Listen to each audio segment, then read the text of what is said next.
السلام علیکم، آپ دیکھ رہے ہیں فیکٹ ٹی وی۔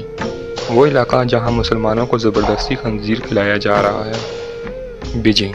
چین ہمارا قریبی دوست ملک ہے، لیکن وہاں مکی مسلمانوں پر مذہبی اور معاشرتی پابندیوں کی افسوسناک خبریں آئے روز سامنے آتی رہتی ہیں۔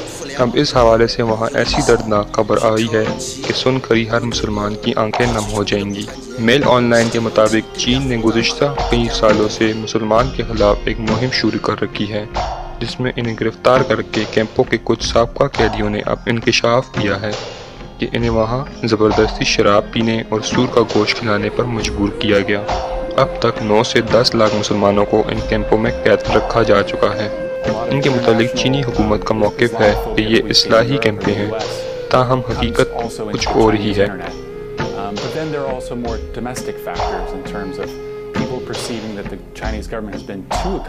عمر بیگالی اور قائرت سمر نامی 2 سابقہ قیدیوں نے واشنگٹن پوسٹ سے بات کرتے ہوئے کہا کہ ان کیمپوں میں ہمیں کڑی سزائیں دی جاتی ہیں، جن میں شراب پینا اور سور کا گوشت کھانا بھی شامل ہے، جس کی ہمیں ہمارا مذہب قطعاً اجازت نہیں دیتا۔ عمر کا کہنا تھا کہ ایک بار میں نے ان کے آئے روز کے احکامات ماننے سے انکار کیا، اس پر انہوں نے مجھے 5 گھنٹے تک ایک دیوار پر کھڑا کیے رکھا۔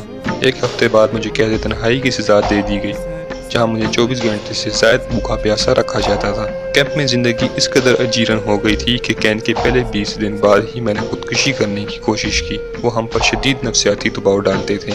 آج بھی جب ہم کیمپ میں گزرے وہ دن یاد آتے ہیں، میری نیند اڑ جاتی ہے۔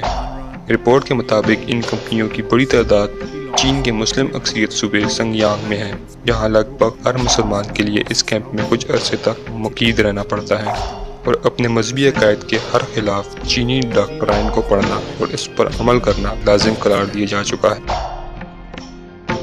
اگر آپ اس طرح کی مزید نیوز دیکھنا چاہتے ہیں تو ہمارے چینل کو سبسکرائب کریں اور ساتھ میں بیل والے آئیکن کو بھی پریس کر دیں۔ تو اپنا بہت خیال رکھیں۔